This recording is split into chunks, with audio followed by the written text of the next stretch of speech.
নাটক মায়াকাননের মাধ্যমে শিশু শিল্পীরা তুলে ধরেছেন সংস্কৃতি ও শিল্পীর কণ্ঠ রোধ করতে স্বৈরাচারী শাসকেরা কিভাবে প্রচেষ্টা চালায় এবং তার প্রতিবাদেই এই শিশু নাটক মায়াকানন। ডোমার নাট্য সমিতির ১৩২ বছর পদার্পণ ও মহান বিজয় দিবস উপলক্ষে আয়োজন করা হয় ৭ দিনব্যাপী বিজয় সাংস্কৃতিক উৎসব। সোমবার রাতে ছিল তার সমাপনী আয়োজন।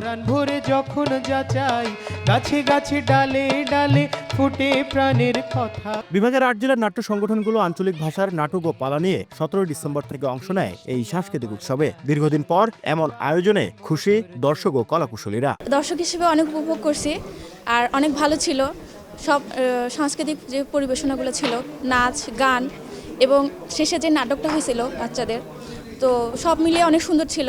নতুন করে স্বাধীনতার পরে যে সকলের মনে একটা আনন্দ প্রাণচাঞ্চল্য এটা ফিরে এসেছে। শুদ্ধ সংস্কৃতি চর্চা করার জন্যই আমাদের আসলে মূলত এই আয়োজন, যাতে অপসংস্কৃতির বিরুদ্ধে আমরা রুখে দাঁড়াতে পারি।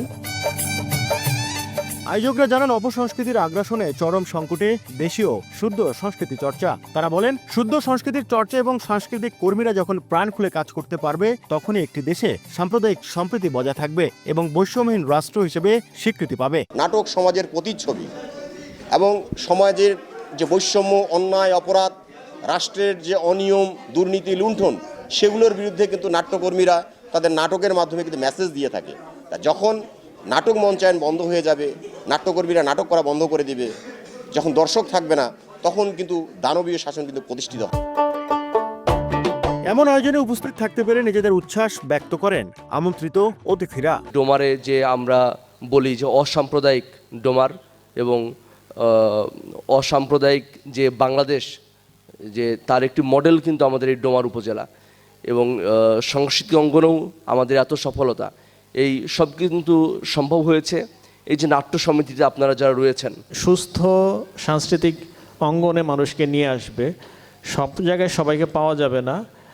আমরা আশা করি যে যারা এটার ধারক এবং বাহক, যারা নেতৃত্ব দিচ্ছেন, তারা তাদের কার্যক্রমটুকু চালিয়ে যাবেন, আমাদের সুস্থ সাংস্কৃতিক অঙ্গনটুকে অক্ষুণ্ণ রাখবেন। নীলফামারী ডোমারে 1892 সালে সংস্কৃতিপ্রেমী শ্রী রাসমণি দাইসার দেয়া জমিতে গড়ে ওঠে ডোমার নাট্য সমিতি থিয়েটার হল। 132 বছর ধরে পুরো জেলায় সংগঠনটি সাংস্কৃতিক চর্চায় নেতৃত্ব দিয়ে আসছে।